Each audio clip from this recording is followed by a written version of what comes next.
Okay, welcome, Tal. Thank you for coming tonight so we can have a little bit of a chat. And we'd really like to find a little bit about you. So I'm going to ask you a couple of questions, or perhaps I'll just start with how about you tell everybody who you are? I'm Tal. You are, aren't you? And where are you? I live in Israel, the Holy Land is where I live. At the moment, I live at the northern part of Israel, right by the border with Lebanon. Very, very beautiful part of the country, mountains and lots of water and very, very pretty.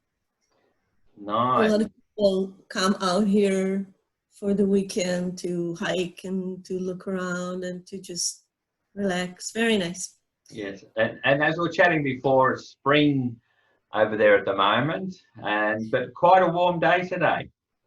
It's pretty nice out. Yeah, it's pretty nice out. And yeah, I showed you the pictures the other day with the lake that used to be a lake down there. And all the flowers, and it's been years since we had such a beautiful spring because Yeah. of many years of drought. So it's very exciting. Oh, well, you'll have to get out there and enjoy the sunshine. I do. I try actually to be good and to go out for a walk every day because it's almost a sin not to go out here. It's just so gorgeous out. Yeah, and we're doing this interview in the time of the coronavirus, so it'd be interesting to hear how things are going over there, how you're coping with it, and how it has affected you. So, first of all, what is it like Mm. living with coronavirus in Israel at the moment? It's not easy. I'm sure as in all over the world, it's not easy. Um, I think, I'm not sure 100%, don't quote me on that, but I think Israel was one of the first countries to lock down. So actually, in Israel, we have about 9.5 million people living. And we only, I don't know, only, medical statistics are always funny. It's only so and so percent, but for the one person, it's 100%. Yeah. So we had until today 258 people that actually died with coronavirus. Mm. There was over 16,000 people sick, and most of them actually recovered. At the moment, there's like 4,000, 4,300, 4,300 people who are still sick, most of them with minor symptoms. Um, we have less than 100 people in severe situation. And so this is, like the overall picture as of today. We started to let people, there was a severe lockdown, really severe lockdown, actually quarantine. Some of the days we were actually quarantined. Food has been supplied and you could go out to buy food. You could have gone out 100 meters away from your door to just breathe some air, which for me is wonderful because for me it's all green, but for people who live in the city, it's not that great. You couldn't do any exercise outside. You couldn't go out for a run or to go for a swim. You couldn't do all those things. You could not visit your grandparents. I'm lucky to be a young grandmother. So after we've been through 3 weeks that I haven't seen my kids or my grandkids, the one that live close, we've decided that 3 weeks has gone by. None of us seen anybody outside of ourselves. If we're not sick, probably we're okay. Yeah. So we started to see each other, but older people like my mom, she's alone at home, and and my sister lives next door, so she comes in. And it was my dad's 10th memorial day, 10 years since his passed on Friday, and nobody could come. So there was my mom and my sister um, alone, and me here, and my other sister someplace else. And none of the kids came because nobody wants to put grandma at risk, you know. Yeah. So, this in this aspect of things, it's very difficult because, as you know, we might be okay with coronavirus, but loneliness is really the hardest thing to deal with. Yeah. Even And if you with feel the, good. yeah. So with the lockdown, how has it affected business in Israel? Very bad, very bad. There's over 1.5 million people unemployed.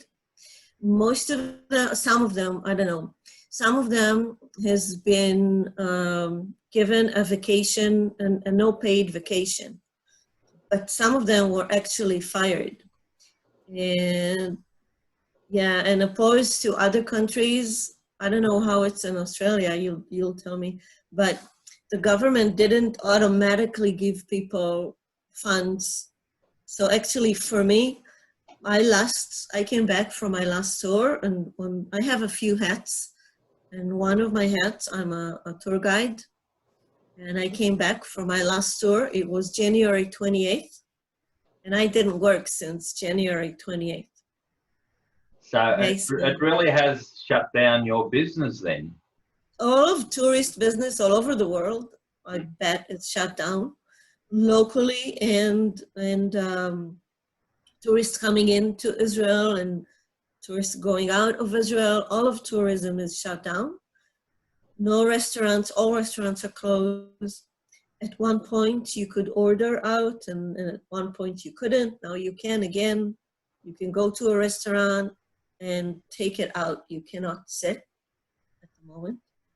Even though yesterday they started to let things, because we're doing so good, I guess, little by little, we're starting to let things um,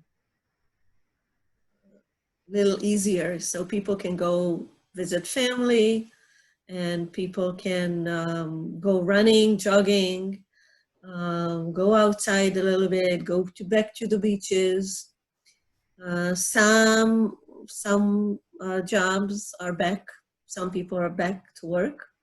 Tourist people will be the last people to work. Yeah. You know, even if they will say, okay, you can go, people will be too scared to go on an airplane and travel for 18 hours in a closed airplane. Yeah, You well, know, and another area is the airlines have really suffered, and of course right? cruise ships. You know, they're all part of the tourism thing, and the hotels industry in Australia, that's really been knocked around too. Yeah. Our, I think our death toll, I can't remember whether we've passed 100 or not yet, but we're only around the 100 mark at the moment. And for a population of 22 million, that's a pretty good result. So our lockdown stage sounds very similar to yours. Our state premier just announced today that years preps 1 and 2 and years 11 and 12 will be able to go back to school in the next few weeks. So, and by June the 9th, all pupils will be back at school. So that's a really good thing. Sort of the same here. Kindergarten kids are back to kindergarten. So the little ones are back. And then the little bigger ones, like, because they have to only have 15 kids in one space, and classrooms in Israel are really big. So they split the week. Yeah. So kids actually go to school for 3 days, and because, you know, Friday is a short day in Israel, because actually, yeah, Shabbat, we don't have Saturday and Sunday off, only Saturday off. And some people take Friday off because Shabbat, you know, the holy Jewish day, starts actually at sunset of Friday. Right. Okay. So Because Jewish calendar goes from sunset to sunset and not the other way around. So Sunday actually starts Saturday night when the sun sets. It's now Sunday, right. Okay. according to Jewish calendar. So uh, actually Friday is for people who work is a short day. So if I work, I would be home by noon or maybe 2 to start preparing for Shabbat. If you're religious, come sunset, you're not allowed to do any work. So everything has to be done. Dinner is done. Everything is done.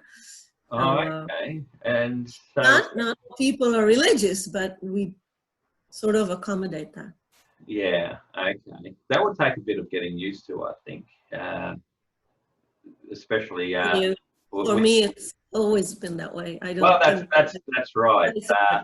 that. In Australia, a lot of people knock off on Friday afternoon and have Saturday and Sunday.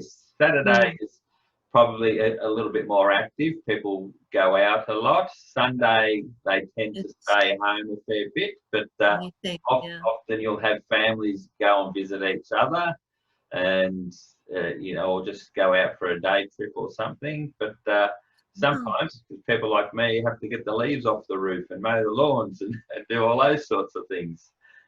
And working for yourself is good though, because which is what I do, and that lets me set my own hours. I'm a pretty good boss, so I look after myself.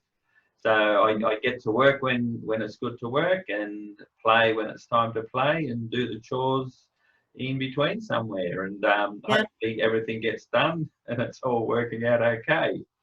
So Yes, with actually your, became, no, you go.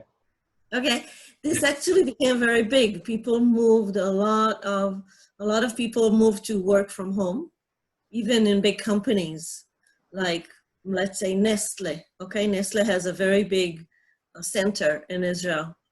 So they have moved to work at home. Okay, so a lot of people move to work from home and not go into the office. And a lot of things are going on Zoom, like we're doing. A Yeah. lot of meetings, a lot of studying. Um, so people are, you know, as people, we get used to things and we find our little ways around them. So so people are doing that a lot. Yeah, that's Also, I wondered if in Australia, because in Israel, there are huge amount of conspiracy theories going on like crazy. Is this going on in Australia too? It's like well, amazing. with the wonders of the internet. Yes, there's all sorts of stories, and there's always people that will listen to them, and that's the whole thing. So It's crazy. there's so much going on that you just don't know what to believe. So I believe in good people do good things. So I think that it's a real virus and it's really happening, and it wasn't orchestrated by anybody. Some governments will probably try and take advantage of it, and a lot of people will use it as an excuse to cop out on what they're doing and change the way they do things. Certainly business trying to adapt as best they can, and so we'll see businesses come out of this a lot different. But the thing that I like about it is that us human beings, we muddle through. We find ways to, you know, make make the best of the whole situation, and that's what I would like to see shine through all of this. Is that yeah, we dealt with it as best we can, and we'll come out of it as a better human race, hopefully. This is one of the few times that the whole planet has been working together on the one problem.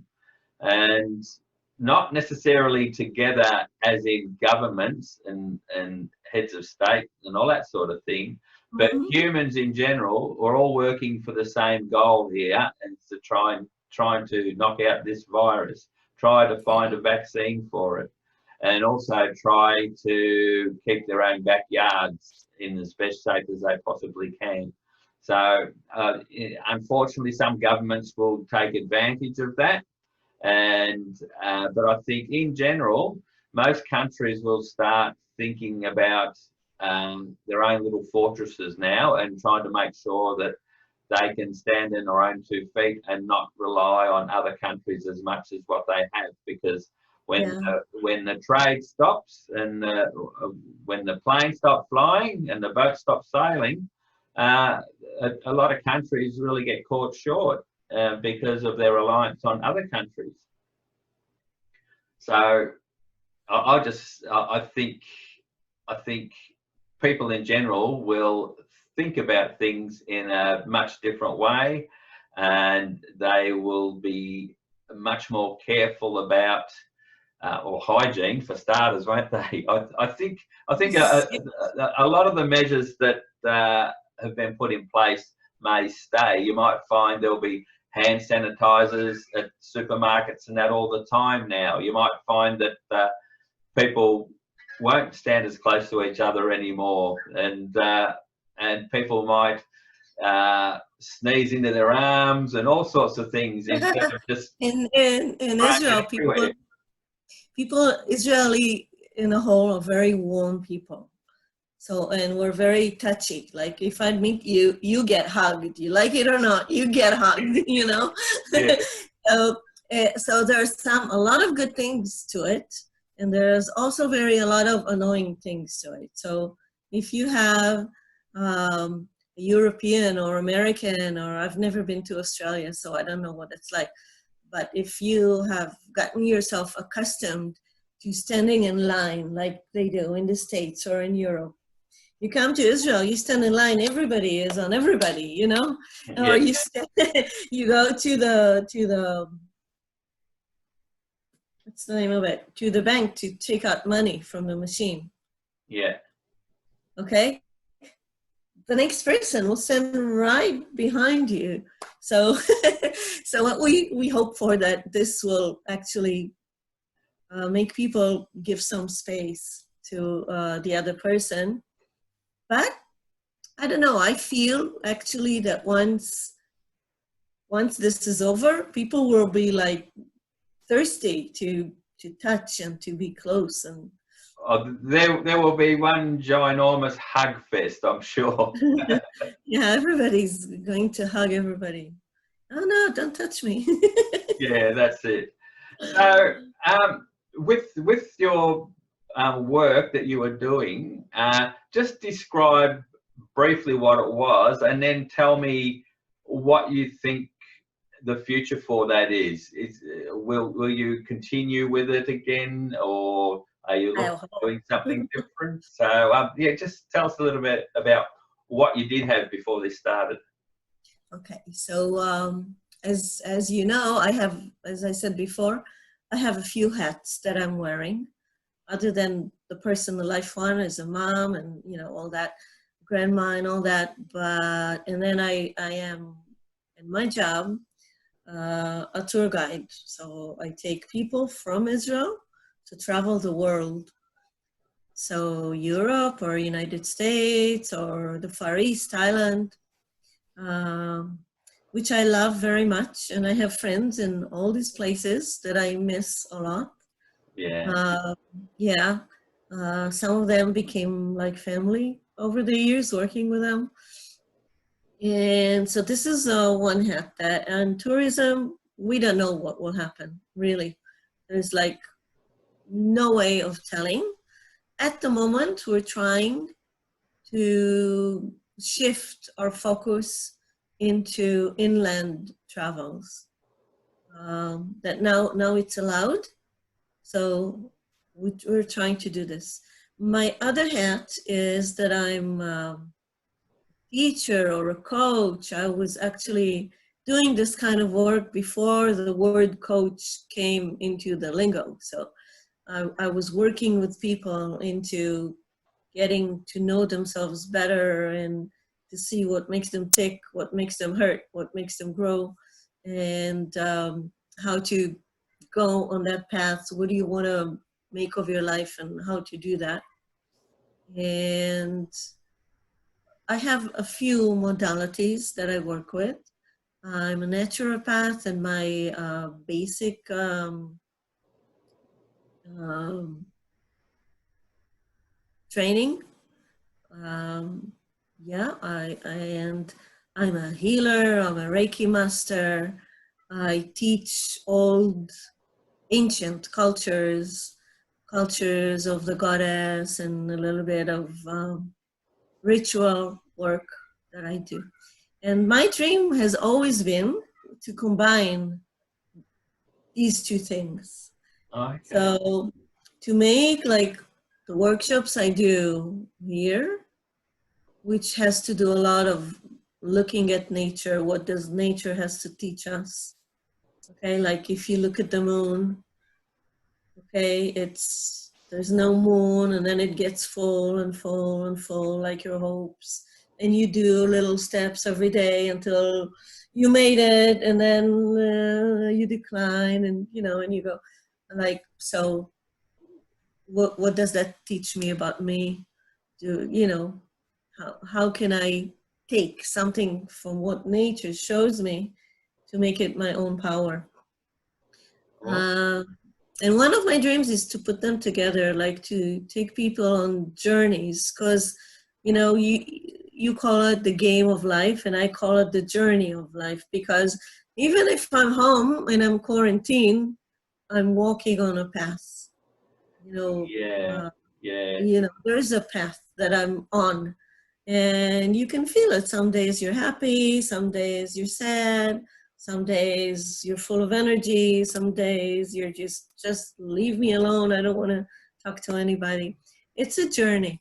And so when you take people on a journey outside, all right, I'm going to walk now the path of Israel. There is a path of Israel now, like or I'm going to walk now the Blue Ridge or the Appalachian Trail or the um, Camino de Santiago. I'm going to walk that, and with it I'm going to put an intention to look at my inner path. Things are coming out because you're in a stressful situation, not your home environment, and things will come out. And then once things come out, you can look at them and say, hey, I've been doing this all my life. Oh my God, maybe it's time to change this. Well, Or are you yeah, going to look at something and say, oh, I really like this about myself, yeah. Oh, that's awesome and quite fascinating and sort of interesting because we appear to be walking the same path. We call it Yeah. different things. I call it the game of life because I see life as a big game. It's got rules and regulations, and you've got hacks, And, and you got. and you're a gamer, David. Let's not forget how we met. You're a gamer. Yes, actually, we will talk about how we met. Uh, as soon as I finish this little point, because yeah, I see it as a game of life, but I also agree with you that it is a journey, and that we have to sort of become aware that it's a journey so that we can enjoy the journey because uh, so many people focus on what they want to be or where they want to be, what And they they want to forget. achieve, and they put all their time and effort and thinking and energy into achieving what they want to be. Like they might want to have a certain status, have a certain amount of money or something like that, and they work all their life to get to that stage, and then they realise they're in their 70s or 80s or something. They've got all this money, but they've lost their health, they've lost their families because they've focused on work, work, work, work, work. and they've had their journey of life, and they haven't enjoyed it, so they haven't lived it. They forgot to live. Yeah. Yeah, and they've got this big heavy weight that they're carrying with them called regret. And you know, we don't want to end up in that stage, because if we do that, we've played the game of life, but we haven't played it very well. Yeah. Yeah, there was research done in old age people home of what are their big regrets. You know that one? Yes, yes. There was an Australian version on our local channel that they had these little, really young kids. They were toddlers, and people from the nursing home would come to the school, and they would do days with them and spend time with them, and then the old we people have this program 84. Yeah. We have this program 84, but no, I'm talking about a different thing. They made a research in an old home house, and they asked people what are their regrets now that they're at the last stop of their life.